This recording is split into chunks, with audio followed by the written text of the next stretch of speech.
Nós estamos recebendo aqui hoje, para o nosso programa de preservação de memória do Instituto de Letras, a professora Lívia Reis, que é uma pessoa extremamente atuante, não apenas dentro do Instituto de Letras, mas em toda a Universidade Federal Fluminense.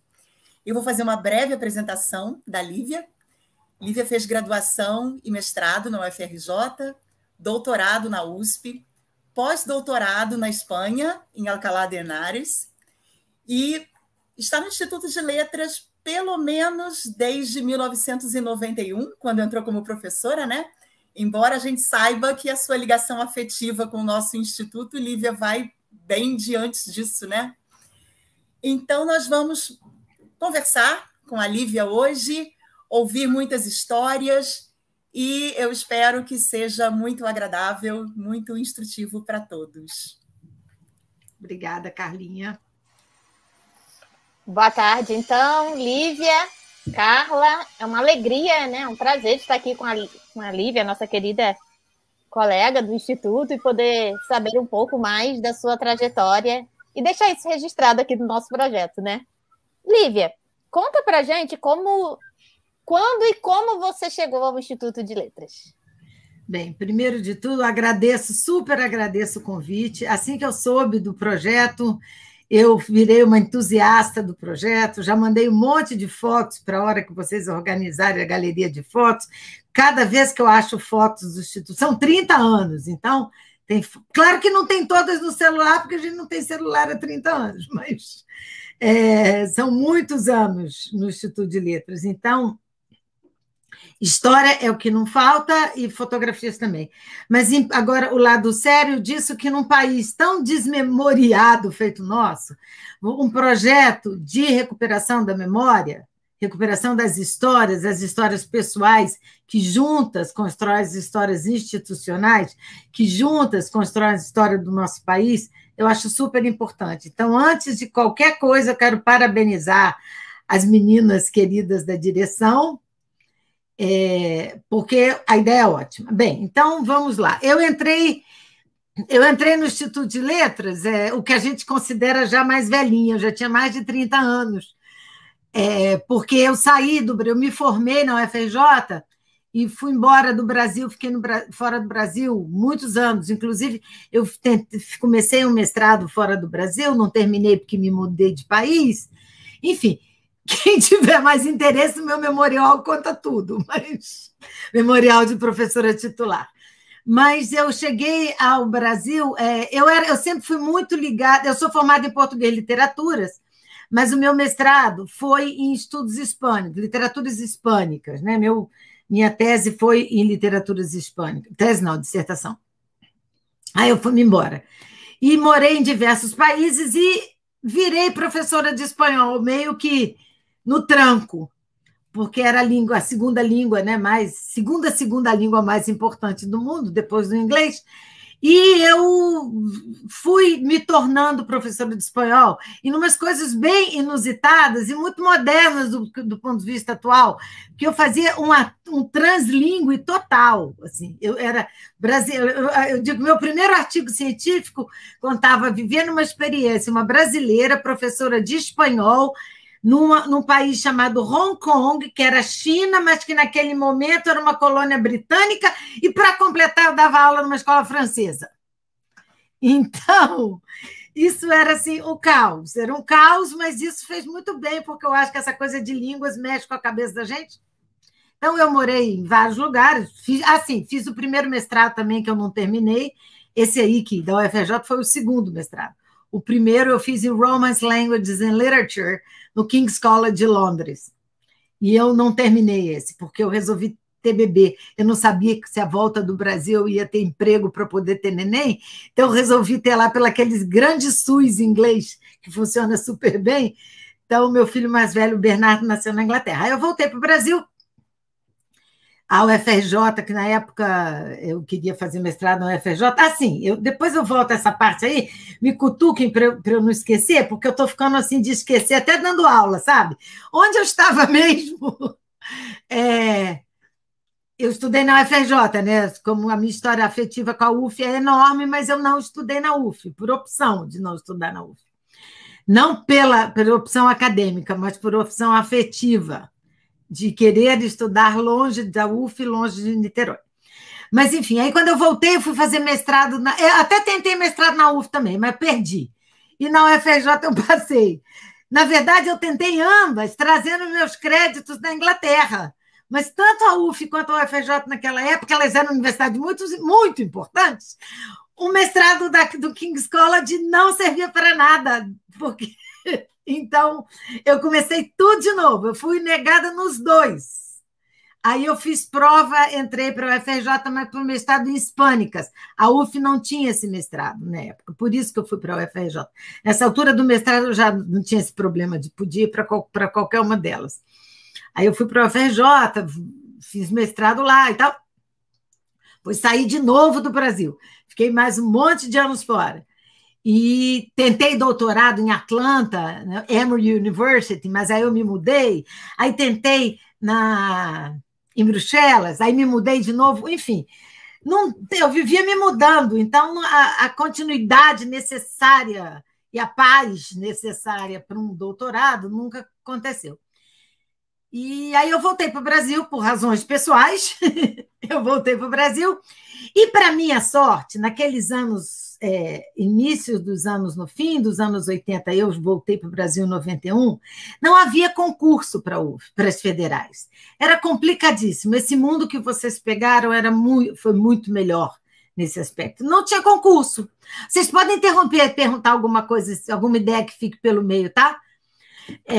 Não tinha concurso, e eu era muito amiga de dois grandes professores que já não estão mais na UF, que sempre falavam, não, você vai voltar e vai fazer concurso para a UF, vai voltar. Eu, olha, achava, claro, vou. Eu não achava assim, nenhuma probabilidade disso acontecer, porque não tinha concurso simplesmente.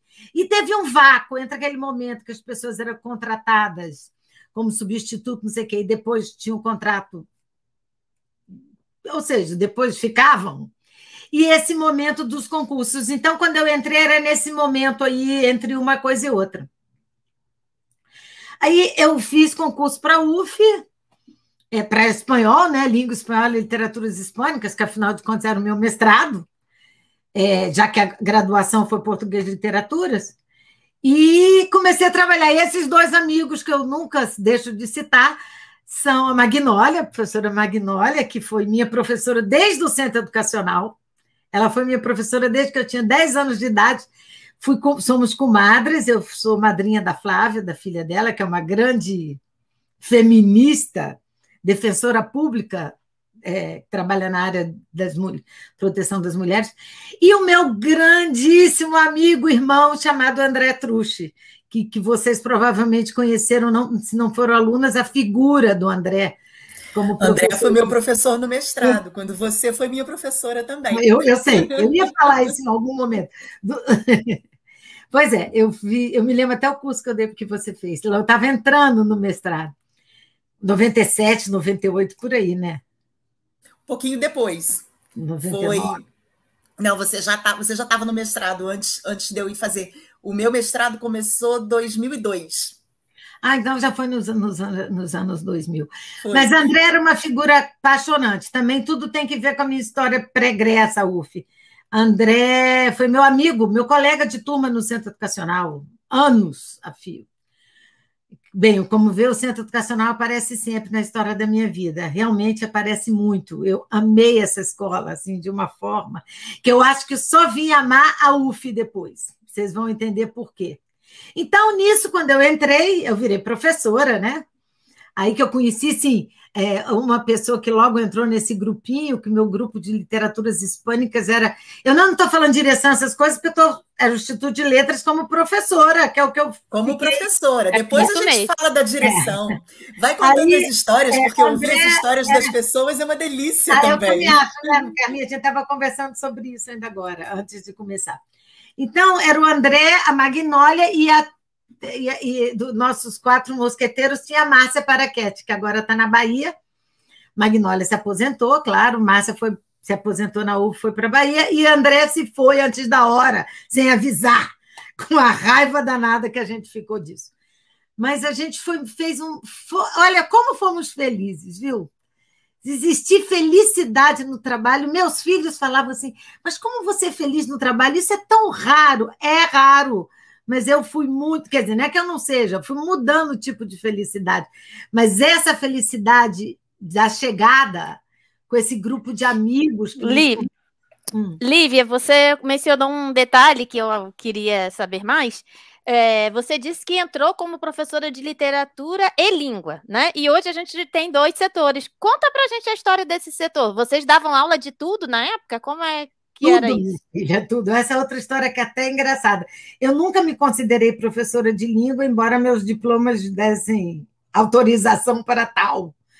E eu era professora de língua, eu entrei como professora de língua espanhola e de literaturas, mas meu mestrado foi em literaturas, o que eu gosto de fazer é literatura, sem nenhum problema com a língua. Hoje eu até, em função do Centro de Línguas, até estou metida em política linguística, não sei o quê, mas língua mesmo, assim, quem dá em sala de aula, fonética, fonologia, eu não sabia disso.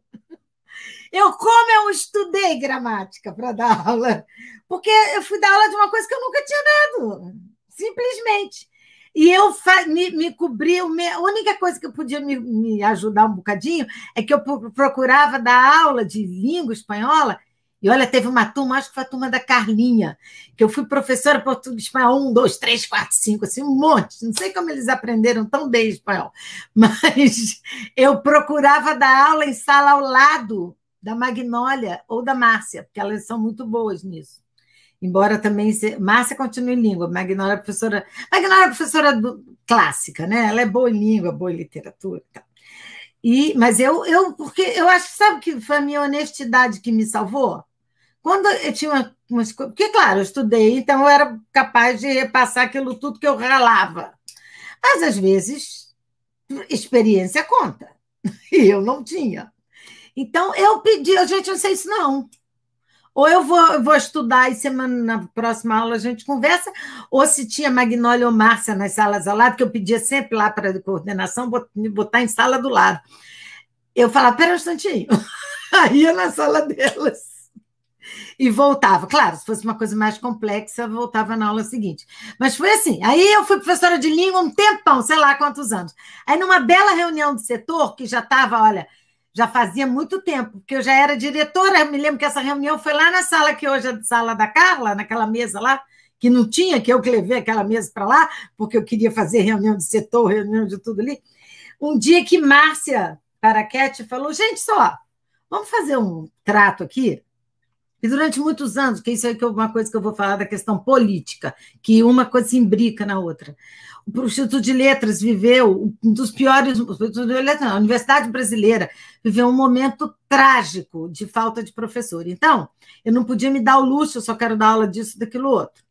Então, eu tinha que dar o que era necessário. Mas aí, quando começou a melhorar esse panorama, Márcia falou, gente, isso é uma maldade com os alunos, vamos botar Lívia só em literatura. Aí foi minha alforria. Todo mundo falou, é verdade, Lívia, você não gosta de literaturas que não eram mais tão íntimas, que os íntimos sabiam. Eu falei, eu prefiro ficar em literatura, acho que eu sei muito mais. Márcia falou, mas sem dúvida, ela sabe muito mais, a gente está deixando esses meninos passarem por isso. Não aula como a do André, aula de instrumental, essas coisas é muito legal, não? Mas aquelas aulas que era espanhol 5, que era gramática, sintaxe, caramba, eu sofri muito. Aí, a partir desse momento, eu só passei da aula de literatura e foi uma... Você vê, eu já era feliz dando aula de língua, imagine dando aula só de literatura. E com esse grupinho, né, que a gente se apoiava muito. Você sabe que quando o André morreu, eu ficava assim, quando eu acabava de escrever um texto, eu falava, meu Deus, quem vai ler? Foi muito, muito difícil, muito, mas... Enfim, aí foi isso que eu entrei para a UF, foi dessa maneira. Eu fiz concurso, passei. E assim, por que eu não estudei lá? Mas, Lívia, deixa eu só te interromper. Você disse que quando você entrou na UF em 91, você tinha acabado de voltar do exterior, você tinha acabado de voltar para o Brasil. Então, acompanhando aqui a sua linha do tempo, você não tinha feito doutorado ainda. Você, como eu, entrou para ser professora ainda com o mestrado. Nessa época podia, né? Hoje não pode mais. Pois é. E aí você teve que fazer o doutorado trabalhando. No mesmo ano. No mesmo ano? Na UF. Eu entrei na UF em 1º de abril, já peguei aula naquele semestre, 1º de abril, ó, parece uma mentira, né? Eu nunca esqueço. E eu encontrei conheci Beth lá na reitoria assinando na mesma hora que eu, o contrato com a UF, no dia 1º de abril de 91. Eu, Paula, Acho que esse Beth, contrato não vale, não. Foi assinado 1º de abril. mentira, né? Pois vale, não. Aí eu... qual foi a pergunta mesmo? Eu me perdi aqui. Como é que foi a sua experiência de fazer o doutorado já trabalhando? Aí é isso, eu entrei para a UF no 1º semestre e no 2º eu já estava na USP. Ou no ano seguinte, sei lá, foi muito rápido, porque no nosso setor lá de literaturas hispânicas, tinha 2 professoras que já estavam no doutorado da USP. Naquele momento não era igual agora, que todo mundo já era doutor, né? Tinham 2 que estavam no doutorado da USP e o André estava no doutorado da UFRJ, com o Eduardo Coutinho, ou com a Bela Joseph, sei lá. E aí eu comecei... Não, ele era com a Bela e ele fazia um curso do Eduardo Coutinho, de literatura comparada. Aí eu comecei de ouvinte nesse curso de literatura comparada para me preparar para fazer o doutorado. E aí pintou da USP. E Magnólia e Márcia falaram, não, vamos. Só que assim, elas já deviam até ter feito. E eu estava... Foi tudo junto. E aí deixava minha filha em casa, que tinha sei lá quantos anos, dormia em São Paulo. Foi complicadinho, de ônibus, porque não tinha dinheiro para ir de avião. Saía daqui numa quarta-feira de manhã, de 6h30, assim. Chegava em São Paulo, assistia a aula da Valéria Demarco, que era ótima, ia, dormia no hotel ou na casa de algum parente ou amigo, e de manhã tinha aula do Alfredo Bose. Isso era, assim, maravilhoso. Aí saía da aula do Bose, ia para a rodoviária, tomava ônibus, chegava aqui de noite.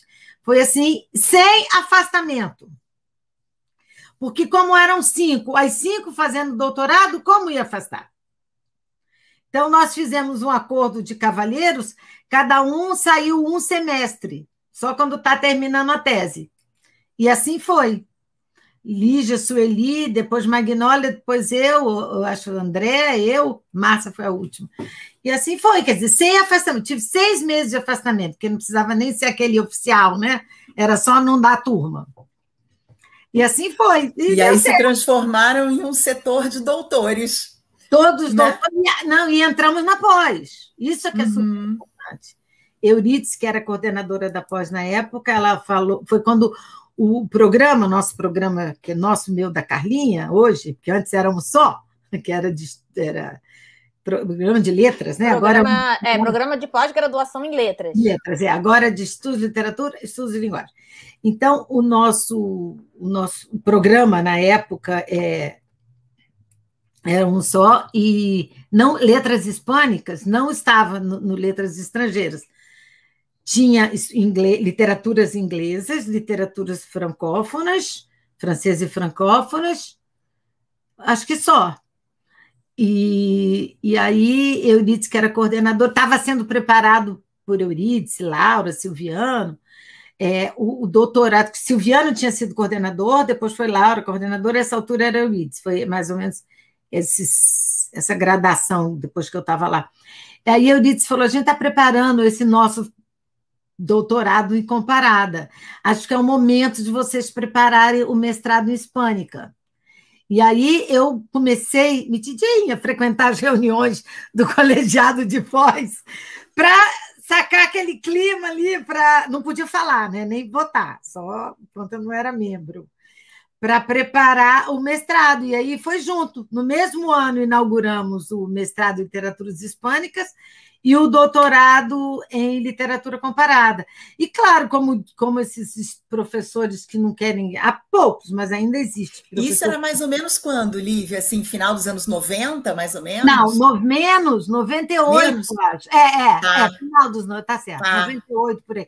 Porque 97, eu acho que foi até 97, porque eu me doutorei em 97.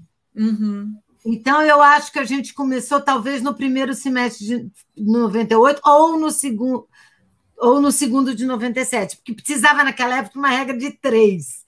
Tinha que ter 3 doutores. Eu me lembro que era uma dificuldade criar um novo mestrado por causa do número de doutores que eram necessários, né? Eu acho que eu fui a terceira, entendeu? Estava esperando eu chegar... Acho que foi isso, 97. Mas, gente, tem uma coisa nisso aí, que eu lembro de tudo isso, como dá para ver, super com alegria, né? Porque não tem, assim, um momento horrível, trágico. Acho que o momento trágico é o que a gente está vivendo hoje, mas nesses 30 anos não tem nada assim. Além da perda do André, da perda do meu pai, que eu ainda não falei nele, tenho que falar, que é o nome da rua, né?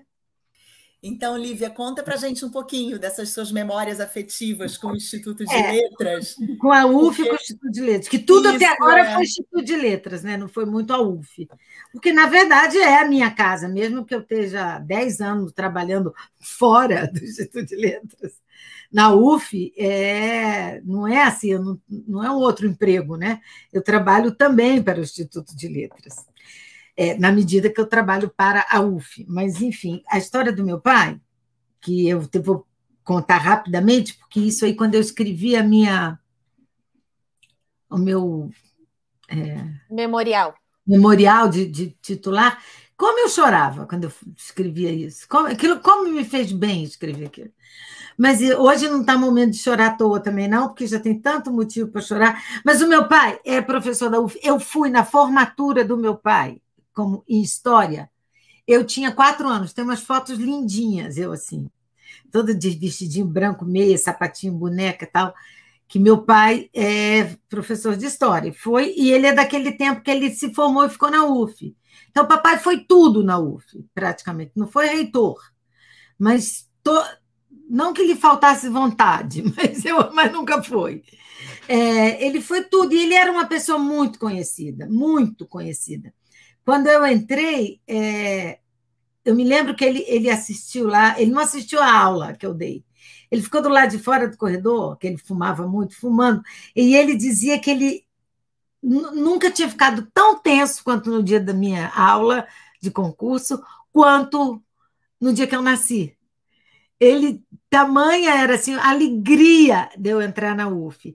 E uma alegria até que eu não tinha correspondido aí junto uma coisa que eu deixei aberto lá atrás.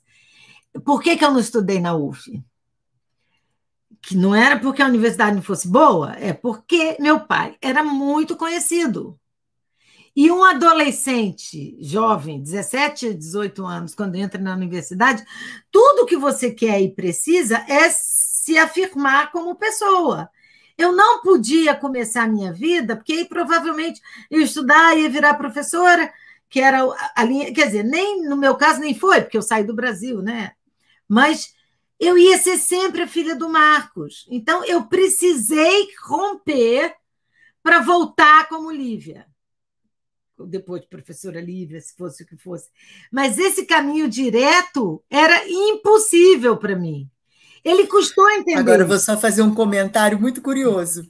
Olha que hoje em dia, quando os alunos lá que estão frequentando graduação e tal, vem o nome da rua, eles dizem, é o pai da Lívia.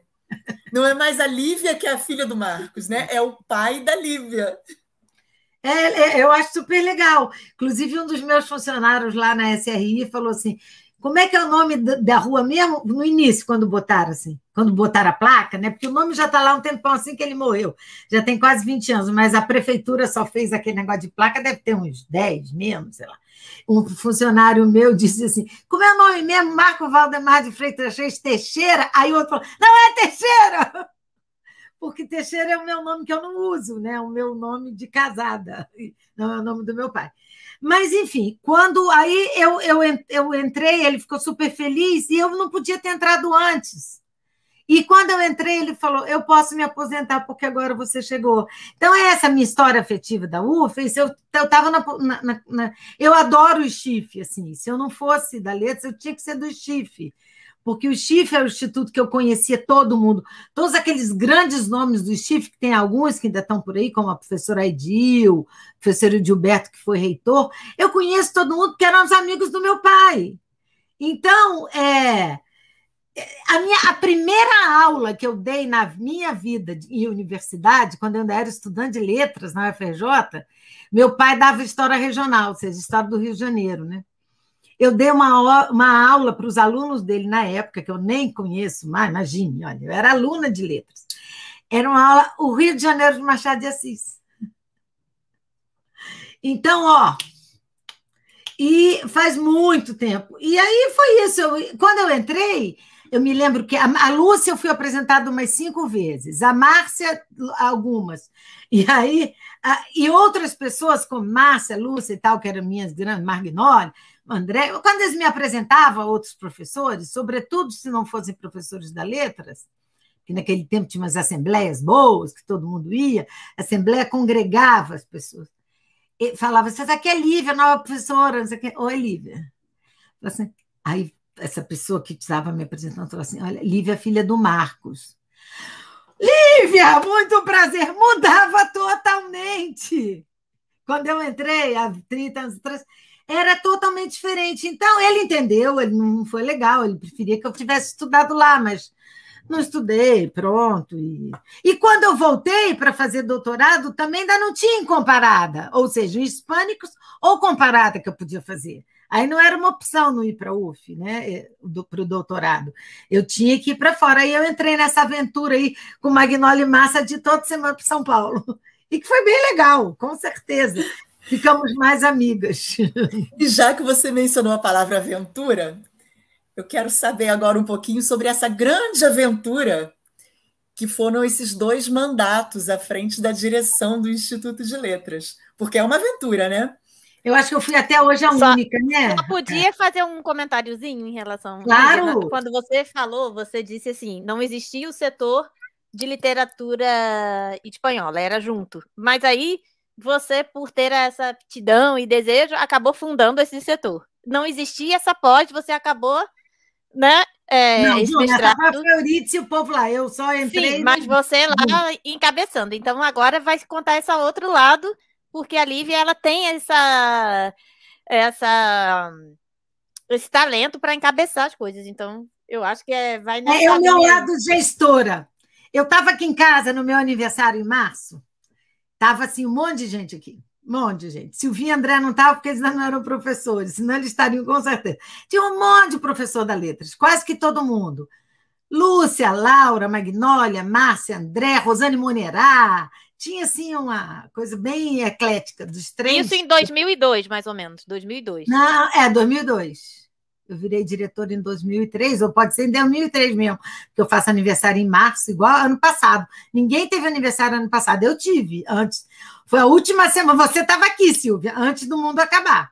Olha, entendeu? Que eu faço aniversário em março também, mas como o meu é mais para eu sou 22. Como o meu é mais para o final do mês, eu não tive também ano passado. O meu é 3, então deu ainda. Foi até o dia 15, até o aniversário da Lucinha. Então, estava aqui em casa. Bem, estou contando a história desde o início. Eu podia pegar, já fui diretora 2 mandatos. Eu estava aqui em casa, eu nunca tinha feito planos de ser nada. Eu era, nessa altura, a vice-coordenadora de letras, Marlene era a coordenadora, e ela me pediu para ser vice-coordenadora, assim, eu falei, eu não gosto de negócio de coordenação, por favor, porque as pessoas, enfim, não tinha muito, havia muito interesse. Eu fui de boa, assim, eu adorava a Marlene, já fui trabalhar. Fiquei lá um tempão com ela, nem me lembro quantos anos. Mas eu confesso que eu não era uma coordenadora, assim, até me incomodava um pouco, porque eu gosto de fazer as coisas, fazer. E Marlene fazia, então eu colaborava com o que eu podia, não o tanto que eu podia. Mas deu super certo e tal, eu estava nisso. Ou seja, não era assim, de coordenadora você isso, você chefe de departamento. Não, era assim, eu estava ali meio que para ajudar a um momento que a Marlene precisava. Aí houve uma eleição para o Instituto de Letras, que eu não me lembro nem mais quem foram os candidatos, que houve um quiprocó lá de política interna, que os candidatos não foram eleitos. O Instituto ficou no vácuo, ficou sem direção. Não sei se vocês sabem dessa história.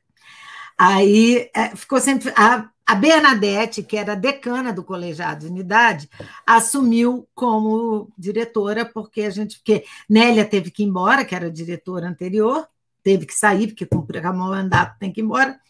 Não fez o novo diretor, tem sempre os meses, né? Entre a eleição e a posse, aí ficamos nesses meses aí, assim, pelejando.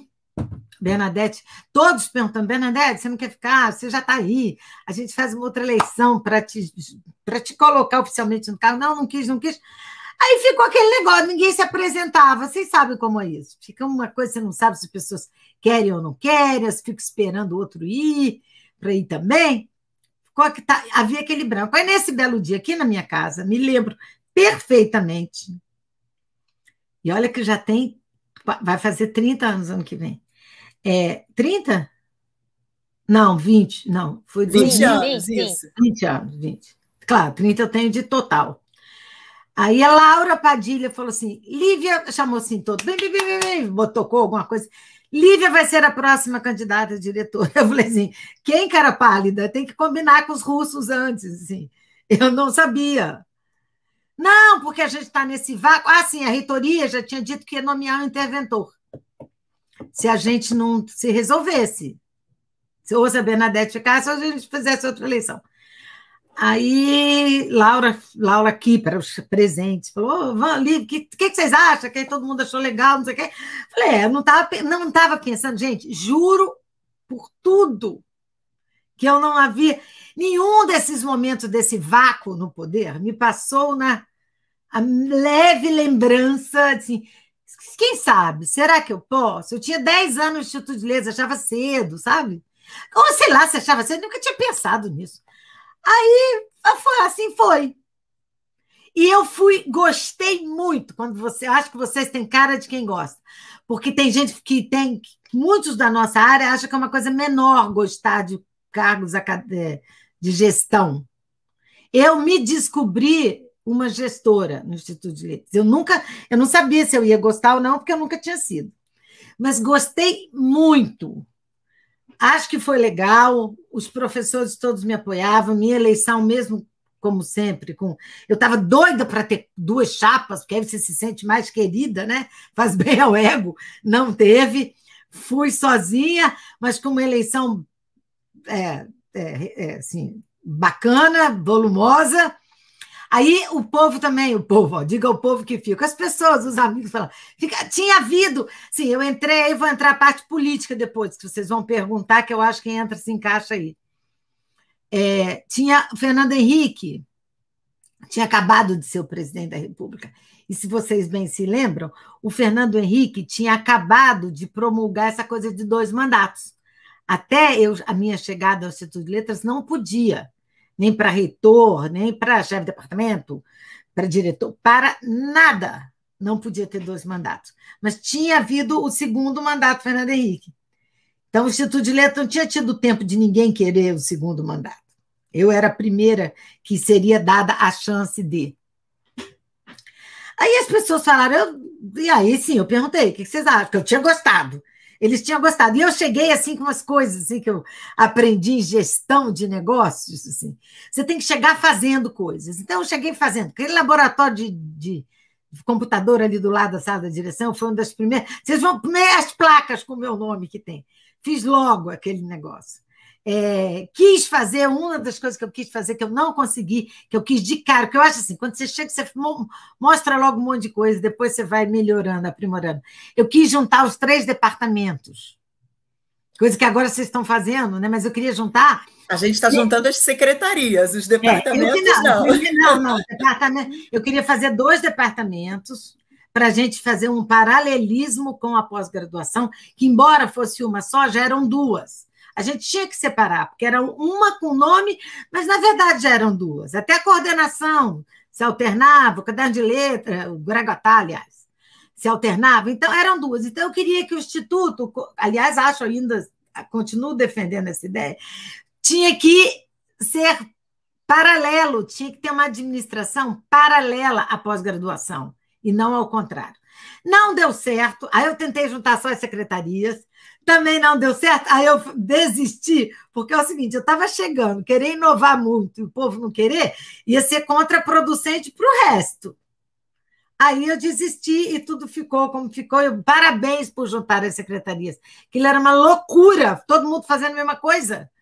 Eu acho que foi uma das coisas que eu quis fazer. E eu queria fazer 2 departamentos. Mas, de certo modo, é sinal dos tempos, né? A gente não teve muita opção, porque a própria pandemia levou a isso. A universidade inteira está sofrendo, né? Com, às vezes, falta de servidores e tudo. Aí acabou que o momento foi esse. Falta de servidores e de professores. O Instituto de Letras, o primeiro governo... Aí entrou Lula. Qual é o fato político importante? a chegada do Lula ao poder. Porque Fernando Henrique, embora eu me lembro quando o Fernando Henrique ganhou a primeira vez, eu nem fiquei triste, assim, embora eu tenha votado no Lula, porque, enfim, era um professor, um acadêmico importante. Então, a gente se sentia, mesmo que não fosse nosso candidato, a gente estava em boas mãos. Mas o Fernando Henrique fez uma desgraça com as universidades federais. Foi quando vocês eram alunas, eu acho. Fez uma desgraça. Vocês se lembram, o Instituto de Letras chegou a ter 40% de professor substituto. Silvinha foi substituta, eu me lembro. E o que é professor? Não é com as pessoas. Professor substituto é com a vida do professor substituto e a vida do estudante. Porque o professor substituto tem que ter um monte de emprego, ele não se dedica à universidade. Mas o Instituto de Letras era dos piores institutos da UF. Queriam acabar com o curso de italiano, latim, grego, tudo, porque achavam que aquilo ali era um peso morto. O produtivismo chegou a um tal ponto.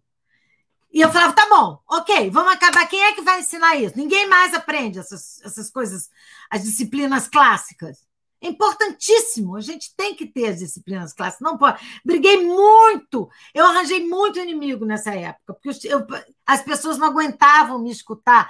Todo mundo que ainda é mais antigo desse tempo que eu era diretora, fala assim, lá vem ela com os 40% de professor substituto. Porque foi muito ruim. Muito ruim, a gente ficou em pé. Então, durou o primeiro governo Lula inteiro, ele não fez nada para reverter. A conta de professor, aquele número lá... Professor equivalente, aluno equivalente, né? Aquela conta só mudou, e o Instituto de Letras, você já se lembra disso, se encheu de professores, com o segundo governo Lula, porque aí a gente passou... Claro, aí todo dentro dos departamentos que foi a briga, todo mundo contando pontinho para conseguir mais professor, não sei o quê. Todos os mortos foram desenterrados, todos as aposentadorias. E aí, meu segundo mandato, ainda bem que eu fiquei, que foi um mandato muito mais tranquilo desse ponto de vista. Era muito difícil de ser dirigente de um lugar com 40% de professores que ganham mal, que não tem as condições necessárias, que não tem nada. Foi muito difícil. Mas como eu gosto de uma confusão, no segundo mandato eu inventei a EAD. Lívia, então... Fala. De toda a sua experiência na UF, você acha que nesse segundo mandato do Lula foi a questão política que mais transformou o Instituto, assim, nos últimos tempos? A universidade, não só o Instituto. A universidade como um todo. Primeiro que a gente saiu de 30 mil alunos para 50 e tantos. Foi uma opção da UF, podia ter sido essa, podia ter sido outra, podia ter sido mais prédios, mais auditórios, mais... Enfim, aqui a opção foi botar... Que era, enfim, o Reúne, isso chama Reúne, né?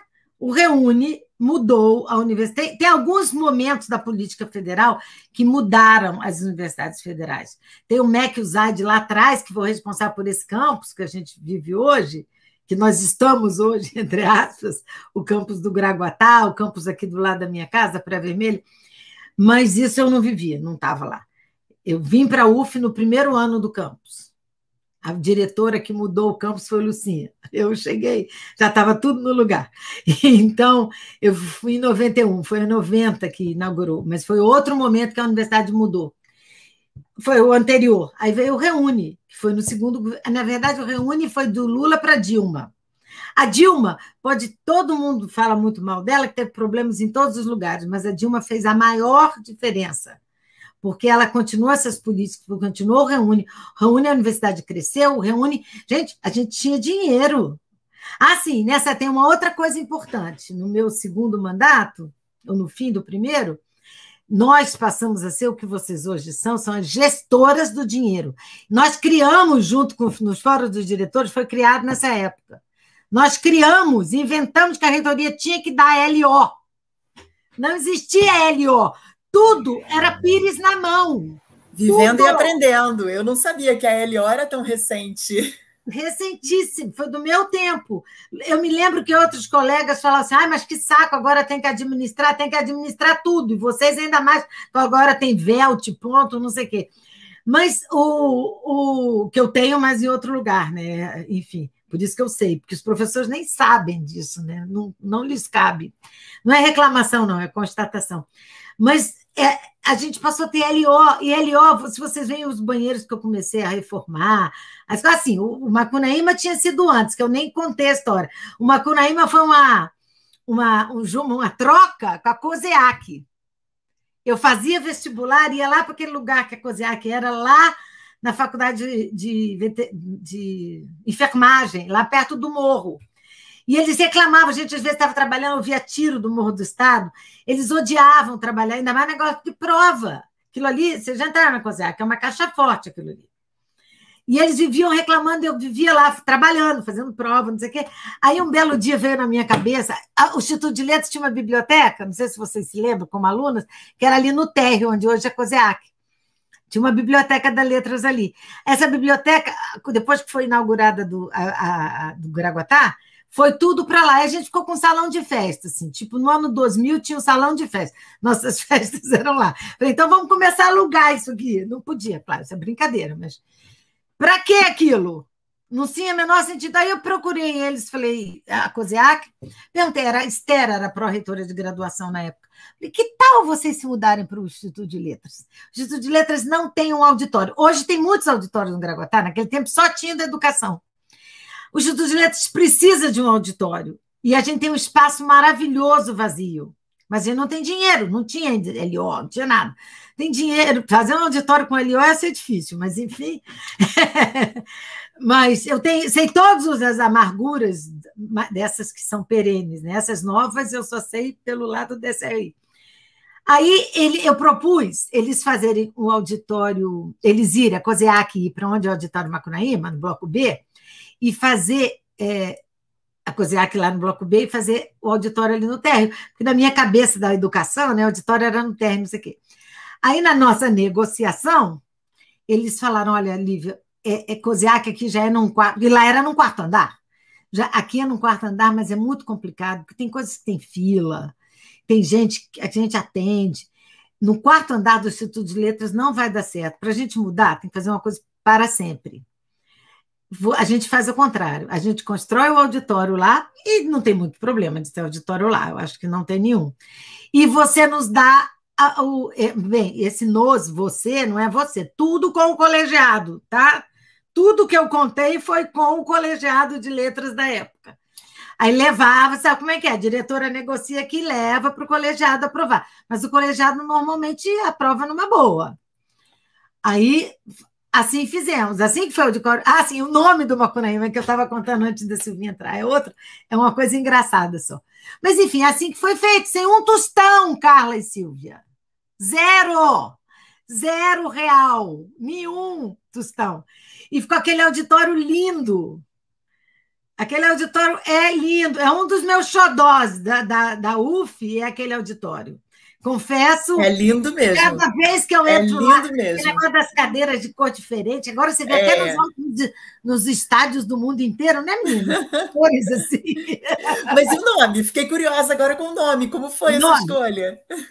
Eu sempre gostei do nome Macunaíma. Eu gosto do personagem, acho brasileiríssimo, gosto do romance, tudo. E quando eu era assim, jovenzinha, estava na graduação, no Rio, gente, eu estou adorando essa conversa. No Rio tinha um cine, era a época dos cineclubes, sabe? Era uma coisa meio famosa, assim. Tinha vários cineclubes, cinema de arte, não sei o quê. Depois passaram a existir a Rede Estação, com filmes mais, né, menos para público, menos cinemão e mais cinema de arte, não sei o quê. Então, tinha esses cineclubes. O mais famoso no Rio de Janeiro, não era em Niterói, não, na cidade, porque eu estudava no Rio, lembrem, né? Era o Cineclube Macunaíma. Então, acabou o Cineclube Macunaíma, muitos anos depois veio o auditório. Eu queria, porque queria botar o nome Macunaíma. Quem negociou, quem conseguiu, tudo era eu. Achava que eu não achava autoritário eu querer batizar, não achava. Mas as outras pessoas falaram, olha, isso é autoritário, vamos fazer uma enquete. Foi a primeira enquete pela internet no Instituto de Letras. Eu fiz uma enquete entre os professores e os alunos, mas não foi uma enquete aberta geral, não. Botamos, sei lá, uma meia dúzia de nomes para serem votados. Claro que apareceram nomes do Arco da Velha. E o Macunaíma ganhou. Então, foi democrático, foi pelo gosto de todos. Eu não sei se eu fiz muita campanha. Não, eu ia dizer isso, porque enquete precisa de campanha, né? Eu não sei se eu fiz muita campanha, usando o cargo para fazer campanha. Mas não é legal o Auditório Macunaíma? Eu acho que era. Eu acho o nome super legal. Eu acho que o nome é fácil de gravar, as pessoas lembram. O Macunaíma do Instituto de Letras. Quando é um nome maior, mais pomposo, mais difícil. Eu não queria, como na UFRJ já tinha, não que eu tenha nada contra eles, mas eu não queria Auditório Mário de Andrade, Auditório Guimarães Rosa, que são os da UFRJ, Auditório Machado de Assis, que é a Academia Brasileira de Letras. Eu queria um nome de ficção, sei lá, porque eu achava mais legal. Então, eu achava lá mais legal, mas só que a comunidade que votou, não toda a comunidade votou, a comunidade votante ajudou, né, a escolha do nome, e ai, como eu sofri, gente, se botasse outro nome ali, eu ia ficar tão triste.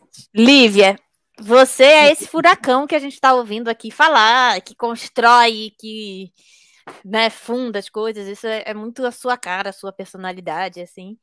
Mas você falou bastante do seu pai, falou do André Trucci. Que outras pessoas, assim, de preferência falando nome e sobrenome, porque isso aqui vai ficar arquivado, né? Você falou Marlene, falou um servidor... falou em Magnólia, Magnólia que tem que ficar bem marcada falar também, né? Não, meus amigos, em geral, assim, meus amigos do departamento eram primeiras os de espanhol, Magnólia, estou falando porque todos os meus amigos mais antigos foram embora, né?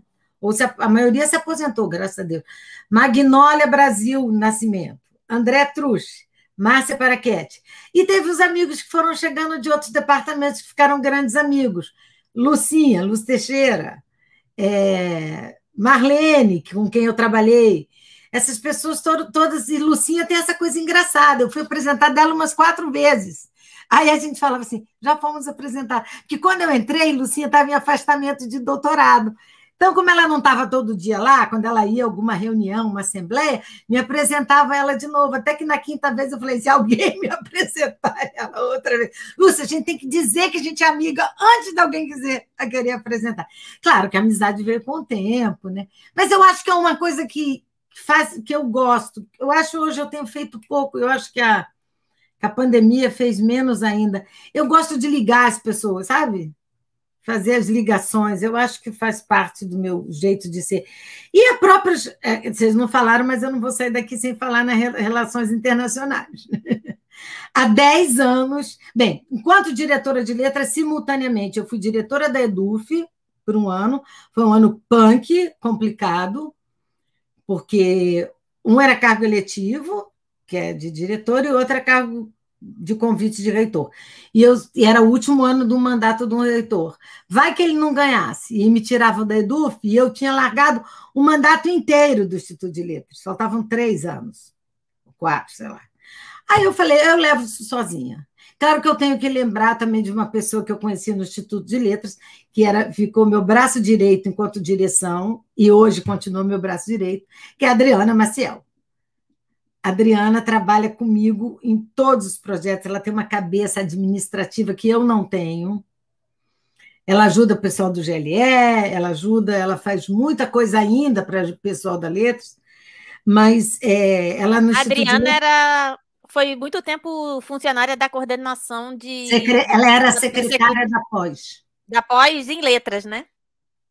Daquele, ela já saiu há muito tempo. Ela saiu...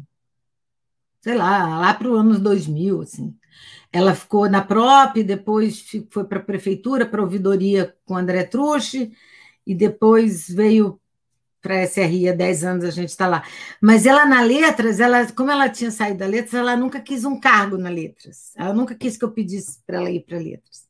Ela trabalhava na PROP, ou fora da UF, mas ela que me ajudava, sabe? A entender a administração, porque eu não entendia nada, gente.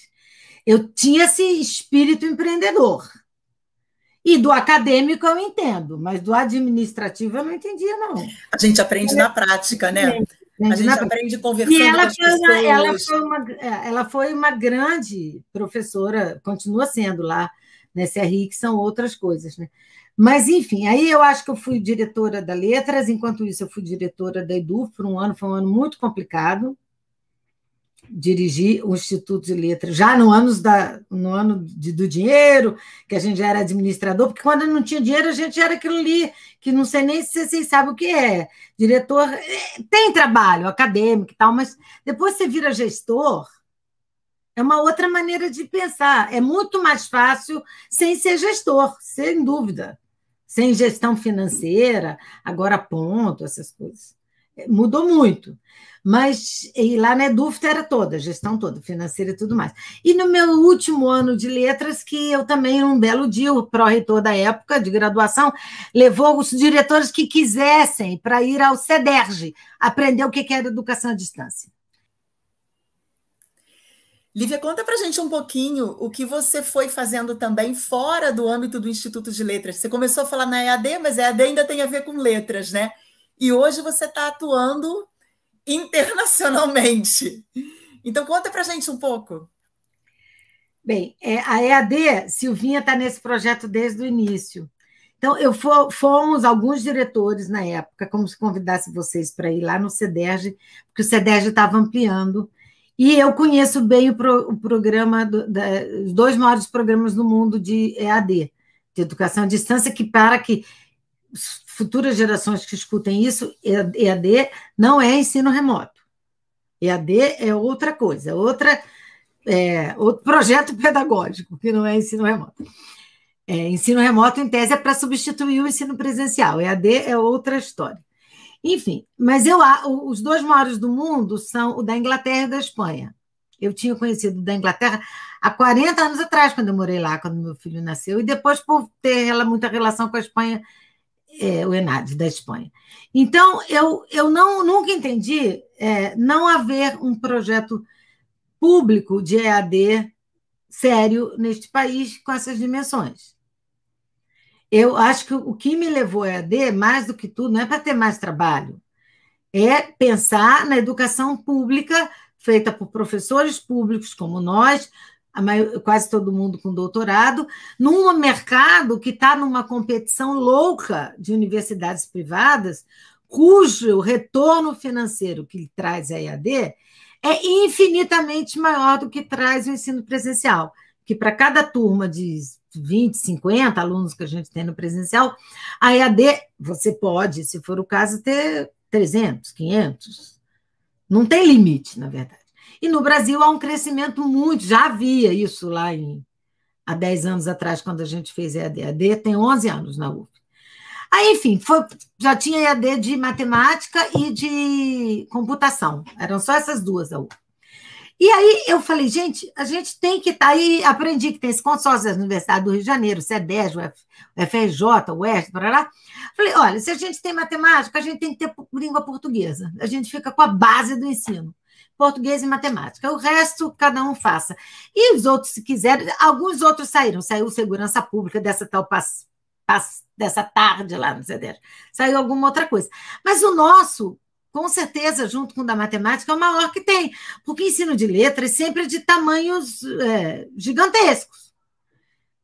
Porque ensinar língua portuguesa, Antônia, olha, eu sou professora de literatura estrangeira e comparada, mas ensinar língua portuguesa é missão, assim, número 0, antes de 0, -1, entendeu? Tanto que o curso não tem literaturas estrangeiras. Só é um curso de formação, licenciatura em formação de português. Só tem inglês e espanhol como idioma instrumental, que saiu do nosso currículo de letras, que eu discordei dessa feita, porque eu acho que o instrumental é importantíssimo. Mas tudo que eu discordei do presencial, nós conseguimos colocar lá no EAD. Literatura comparada, que tem uma disciplina de literatura comparada no EAD, é um curso diferente do presencial, porque ele tem uma base muito forte de língua e linguística de um lado e das literaturas do outro, não é, Silvinha? Silvinha foi a professora de Linguística 1 desde o início. Ela e Rosane... Eu passei no concurso para a UF em 2009, para Linguística, e fiquei aguardando a chamada. E quando eu estava em casa aguardando para ser chamada no concurso, a Lívia falou: ah, você está quase sendo chamada, você vai entrar, então vem aqui numa reunião da EAD. Então, a minha primeira reunião no Instituto de Letras, sem ser empossada, sem ter matrícula, foi uma reunião com Lívia, na EAD Letras UF, e fiquei coordenando, né? Fiz o material didático de Linguística 1 e coordeno até hoje. Que legal, Silvia, eu não sabia que tinha sido a sua primeira experiência. Não, e olha, a turma da EAD somos todos professores, ou quase 95% professores da Letras, né, do presencial. Todo o projeto pedagógico foi feito pelo pessoal de português, fez de português e literatura brasileira, pelo pessoal de literatura brasileira, e assim sucessivamente. Eu fiquei por último. Eu ia fazer a disciplina optativa de literatura comparada, não fiz, porque eu não tinha tempo, foi quando eu entrei para a CRI, gente, eu nunca larguei a pós-graduação, eu tenho 7 orientandos, então é complicada a minha vida. Aí não deu tempo de eu fazer, mas a Euridice é ótima, ela fez um livro lindo de literatura comparada. Aí nós criamos essas disciplinas de matrizes, igual a gente tem na graduação presencial, matrizes, só que na presencial é espanhola e hispano-americana, e essa é uma disciplina só. Mas eu quis fazer também porque, sabe, eu fiquei 10 anos lá. Levei o curso para a primeira avaliação do ENAD. ENAD e avaliação de curso. Nós saímos do zero, daquela salinha lá sua, do pessoal reunindo ali, que a gente tinha reunião toda semana, durante os 2 anos, para um curso 5, que é a nota máxima. Foi muita relação, né, Silvinha? Muita disputa, muita briga, muita dificuldade da gente entender também como é que era o EAD, eles entenderem como é que funciona a cabeça de letras, que havia uma incompatibilidade de estilos aí no início, que a gente foi aplainando e tal. Com o tempo vai ficando mais fácil. E eu só saí da direção em 2019, faz 2 anos, ou 2018, que está o professor Eduardo Kennedy, que eu acho que está fazendo um ótimo trabalho. Então, e a professora Maria Lúcia Whitshire, que era a minha vice, que também, sem a Maria Lúcia é muito boa e gosta da EAD, ela é detalhada. Eu acho que também uma das coisas de ser gestor é você se cercar de pessoas que são boas naquilo que você não é bom. Ninguém é bom em tudo. Então, a Adriana é um exemplo típico disso, além de ser minha amiga pessoal, ela é muito boa em umas coisas que eu não sou. Maria Lúcia, a mesma coisa. E por aí vai, entendeu? Assim as coisas dão certo. E aí foi nisso, estava eu lá. Certa que eu ia sair da direção da Letras, ficar só na coordenação da EAD, feliz, posta em silêncio, posta em sossego, aliás. E aí o Sidney ia ser candidato a reitor, ele falou, eu quero trazer você quando eu for eleito, que ele tinha grande expectativa, o professor Sidney Mello, tinha grande expectativa de ser eleito. Aí ele falou, eu quero que você venha. Aí eu sonhava com a EDUF, sabe, gente? Sonhava com a EDUF. Falei, eu vou para onde? Para a EDUF? Ele falou, não, para Relações Internacionais. Eu falei, mas como? Ele falou, você é perfeita, morou em um monte de lugar, fala um monte de língua, tem um monte de... Claro, como professor eu viajava muito, tinha muita relação com o mundo inteiro. Aí eu falei, então lá, vamos provar, vamos ver o que é isso, né? Aí chamei a Adriana, claro, minha fiel companheira, para ir comigo, uma coisa totalmente nova. Gente, nós fizemos a Letras tem uma base muito sólida, de muitos anos. A gente vai modernizando aqui, mexendo ali, mas a Letras é mais antiga que a UF, como Faculdade Fluminense de Filosofia. Como meu pai era da Faculdade Fluminense, se formou na Faculdade de História também, o STIF também, virou STIF depois. Mas, enfim, esses cursos, ou enfermagem, direito, engenharia, tem um X número de cursos aí que são mais antigos que a UF. Então, mesmo com 40% de substitutos na época, que era uma maldade com os professores substitutos, uma maldade com os alunos, uma maldade geral, mesmo assim, eu sempre soube que a Letras ia sair dessa, né? E o Reúne nos ajudou muito a sair dessa, embora nós nunca quiséssemos um prédio novo, porque a gente já tinha 2 administradores, vocês sabem, já não é fácil. Um terceiro, não sei para quê. Então, vamos arrumar a casa aqui mesmo, porque a gente já era o único instituto ali do Gragoatá com 2 blocos. E fui lá, o Sidney falou, vem para Relações Internacionais, fui. Gente, eu adoro as relações internacionais.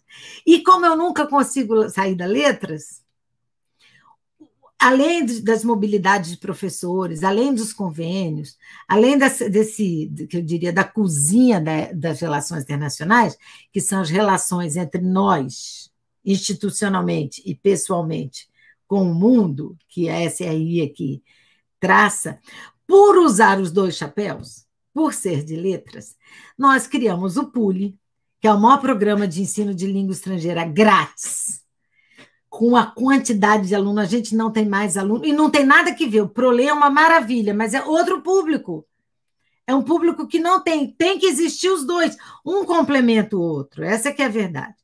O PULE é um projeto bacaníssimo, e o PULE dá filhote, sabe? Hoje a gente tem PULE para servidor, a gente vai abrir um PULE, lá, aliás, no ano que vem, a gente não avisei porque ainda não saiu o edital, a gente vai abrir um PULE para alunos de pós-graduação.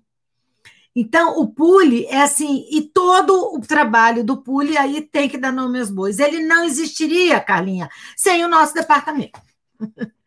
Porque é verdade. E o PULE tem assim, um perfil super inclusivo, que eu acho que é a cara da universidade pública hoje, né? Tinha que existir. Não, e todo mundo trabalha no PULE, eu, inclusive, com uma bolsinha, entendeu? Micra. E é muito mais por gosto. O pessoal tem o maior tesão. Nossos colegas de inglês, espanhol, alemão, todo mundo adora o PULE, porque isso é um projeto inclusivo. Os alunos, para serem alunos do PULE, eles passam por uma triagem socioeconômica feita pela PROAS, porque nós não somos assistentes sociais, não sabemos fazer isso, a universidade tem isso, e que tem uma conta lá, uma matemática que junta a pontuação da PROAS junto não é com o CR, não, porque CR é muito igual para todo mundo. Chama-se junto com a... É um nome, enfim, agora não está vindo, mas é um CR adaptado ao seu curso. Por exemplo, o aluno de letras tem CR mais alto que o aluno de engenharia. Então, é uma conta que balança isso, que todo mundo entra igual. Então, o PULE é assim que entram os alunos do PULE. Agora, sábado, dia 25, tem formatura do PULE. Todos os professores do GLE que trabalham no PULE estão lá, todo mundo vai, eles fazem assim, agora, ano passado já foi assim, tem musiquinha, canta. Ano passado, o pessoal de inglês, com a Kátia na batuta, cantou We Are the Champion, sabe? Cada um numa casa, num canto do Brasil. E o PULE é tão emocionante, já é emocionante formatura de letras, é que a gente vai muito, vai perdendo a sensibilidade para isso. Mas formatura de letras, quando vem aquelas famílias falar com a gente, meu filho é o primeiro que se forma, aquilo assim é tão bacana, sabe? É tão legal formatura de aluno de letras. E a formatura do PULE é isso. A gente fica... Agora não tem aquele encontro pós-festa, mas eles falam, todo mundo, o microfone é franqueado. Se você quiser vir, porque, afinal de contas, em todos os projetos de política linguística da UF, tem lá SRI junto com o Instituto de Letras /GLE. Nunca o Instituto de Letras está fora. Porque as cabeças saem, as ideias saem de umas cabeças malucas que são do CRI e do Instituto de Letras, do GLE. Então, agora a gente está abrindo um curso novo, chama Minor, que é um curso de estudos continuados em desigualdade. Então, o SRI cumpre, é um curso totalmente em língua estrangeira, de 260 horas para alunos de graduação. Tem aluno de letras na concorrência, que eu sei que eu vi os inscritos para entrar em outubro. Então, eu acho que a SRI, por trabalhar junto com letras, quer dizer, eu não sinto assim uma coisa, agora que eu estou fora, entendeu? É assim, primeiro que eu não saí nunca da pós, estamos lá, né? Essa semana teve 2 reuniões, né, cara? E depois tem a relação com o GLE. Então, Você até saiu da Letras, mas a Letras não saiu de você. Enfim, Não você vai não sair. saiu, né? Tô só brincando. No fim das contas, o que a Lívia fez, me parece, é trazer tudo para junto da Letras. Claro, conta na Né? produtividade da Letras, o PULI, o Centro de É. Línguas da UF, tudo entra nos relatórios do GLE e do Instituto de Letras. Se não entra, devia entrar. Porque é isso. Sem o Instituto de Letras, não haveria esse lado da RI, que é um lado muito UF. No Brasil inteiro, as RIs não fazem isso. Não fazem. Não fazem. Fazem assim, quando eu falei lá da política do Lula e da Dilma, do Ciência Sem Fronteiras, depois veio o Idioma Sem Fronteiras, essas coisas que são institucionais, todo mundo faz. Mas o que é da universidade, a gente tem um perfil bastante diferente, porque a gente vem junto. Eu brinco assim, são os meus dois chapéus. Até porque, quando eu entrei na SRI, eu falava assim, mas como internacionalizar sem falar a língua? Simplesmente não existe. E nós criamos o PULI antes do Idioma Sem Fronteiras. Lá em Brasília pensaram a mesma coisa, depois que a gente fez internamente. Então, não é que a gente é melhor ou pior, a gente é diferente, porque a gente trabalha. E, olha, pelo que eu vejo assim, do panorama nacional, cada vez mais os escritórios de relações internacionais tentam se aproximar dos institutos de letras. E para mim é uma coisa tão natural, né? Assim, é natural, porque... Mas faz total sentido mesmo, né? Porque como é que a gente pode pensar em se relacionar com o resto do mundo sendo monolíngues, né? Não dá certo. Não dá certo. E acreditem que temos um excelente desempenho, assim, a UF como um todo, né? De toda a UF, Silvinha? De toda a UF nas relações internacionais. Mas, Lívia, você é esse poço, assim, de realizações e de passionalização, né? Essa pessoa que fala. Obrigado, uma paixão. Então, resume aqui para a gente fechar. Agora a gente vai te dar uma tarefa difícil, que é resumir, para a gente fechar a conversa. Resume a sua experiência na UF para a gente, de maneira resumida, e o que a UF representa para você? Olha, até me emociona, Silvinha, que quando eu cheguei ao Brasil, e eu acho que agora se repetiu na pandemia. Eu acho que se não fosse o trabalho, eu sou divorciada, meus filhos são grandes, meus netos, todo mundo mora longe. Quando cheguei ao Brasil, a UF, eu não sabia, aos quase 40 anos, o que eu ia fazer da vida. Eu era formada em letras, tinha sido professora de língua espanhola, fora do Brasil o tempo inteiro, mas eu não sabia muito bem o que ia acontecer depois de tantos anos fora. Aí eu entrei na UF. A UF, eu falo isso até para na minha análise. A UF salvou a minha vida. A UF me deu um sentido em ser, em estar aqui. É muito mais do que um local de trabalho, Silvinha. Isso, assim, resumir mais que isso não dá, é uma frase. E agora eu acho que a pandemia ajudou a mostrar também, eu acho que a todos nós, né? A importância do trabalho, dos alunos, dos colegas, para a gente não enlouquecer. Né? Porque a gente nunca pode esquecer o mundo que a gente está. A gente não. A UF, então, é muito mais. Aquele lugar que eu não quis estudar lá atrás, anos depois, ele me deu sentido à vida. É isso, resumindo isso. A UF deu sentido à minha vida. O trabalho na UF, né? Me deu sentido total. E eu fico muito feliz nesses 30 anos. É legal que essa entrevista seja exatamente o meu aniversário de 30 anos. E de estar aqui com vocês, que quando Carlinha foi minha aluna, Silvinha não foi, porque ela não foi fazer instrumental de espanhol, porque senão teria sido como o André foi, e Carlinha foi no mestrado, porque era de literatura. E eu fico super feliz, acho que a UF, o nosso instituto está em ótimas mãos com vocês. Eu já lanço a reeleição. Para eu parar de ser o único Nossa, caso. Agora isso ficou gravado aqui, vai ficar na memória do Instituto. Não, porque olha só, vocês não tiveram direito a uma gestão com o prazer e a dor. Pois é. Não, a gente está tendo outros tipos de prazer e dor, né? As diretoras da pandemia. Nós vamos ficar conhecidas como as diretoras do ponto eletrônico, da jornada de 40 horas, da pandemia. E agora vai ser do teletrabalho. Pois é. Isso ainda vai dar muito trabalho. Ainda vai dar muito trabalho. Mas, gente, Lívia, um prazer ter você aqui com a gente, uma alegria. Eu sabia que essa conversa ia ser animadíssima, que a gente ia ficar batendo papo e não ia realmente conseguir parar. E foi muito bom ter você aqui com a gente. Uma grande alegria para mim ter sido sua aluna. Eu fui sua aluna porque eu fui abusada, né? Porque eu, apesar de vir de uma formação de português e inglês, eu fui fazer um mestrado em literaturas hispânicas. Então, quer dizer, essa minha dose de abuso me rendeu 2 grandes professores, como foram você e o André. Então, foi assim, um marco. E eu fui da sua banca. E foi da minha banca. De mestrado. Sem dúvida, sem dúvida. Então é isso, Silvinha. Fala umas palavrinhas para a gente fechar, então.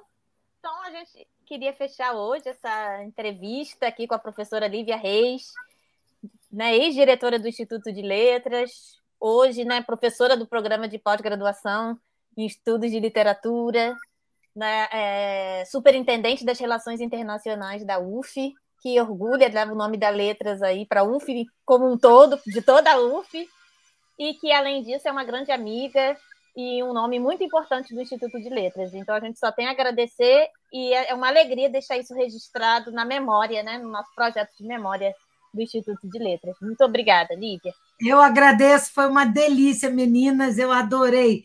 Diretora e vice-diretora, foi uma delícia. Muito obrigada pela honra de estar nesse projeto. Beijo.